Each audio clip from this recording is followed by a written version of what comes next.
Hello, and today we are looking at the Gemini Jets Emirates Boeing 7779 with folded wingtips in 1/400 scale. As you can see, it comes packaged in a nice red presentation box, the colours of the Emirates. Here, you can see, got a nice Emirates logo here. The model of the plane, again, the Boeing 7779, which is a plane that is yet to fly, as we'll see in a sec when we look at the back, and at scale 1/400.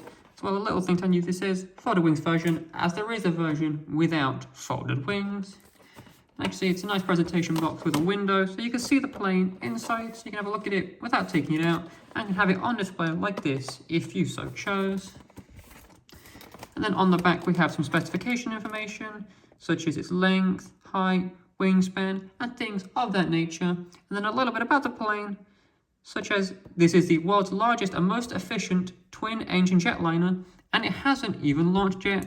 And you can see it's expected to be ready in 2025. So overall, it's a very nice look at a plane that is yet to fly in the Emirates fleet. As you can see, we've got a nice image here, identical to the model found inside. Got a nice little holographic sticker here. Now let's open up the model and have a look at it. Slide it out.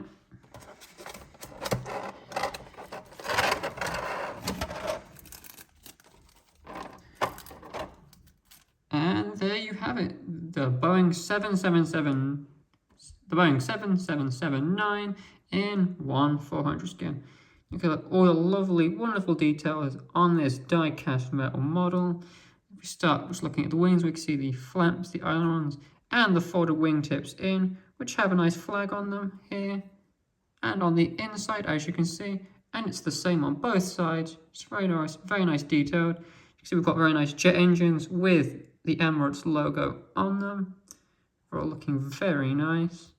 Now let's look at the fuselage, and we can see the Emirates livery on it. Big Emirates written here, going all the way across to the stabilizers with the flag on it. And on the vertical and horizontal tables, you can see the elevators and the rudders. So it's a very nice detailed model. Here we can see the registration of A6EZA. Coming to the front, as you can see here, got a little Boeing 7779 written right there. If we look underneath, we can see a very nice detailed landing gear with rollable wheels. Nice Emirates written here. Little Gemini Jets logo. There's a little space for a stand here if you had one. Let's turn it around so we can look at the other side. It's a very nice, very detailed model. It has a wingspan of about 16.2 centimeters and is about 19.2 centimeters long. And this is the folded wings version of it, as you can get one with the wingtips folded down of this exact model as well. But this particular one is with wings up, and overall it's just really nicely detailed all over, and it's available now from modelcorner.co.uk.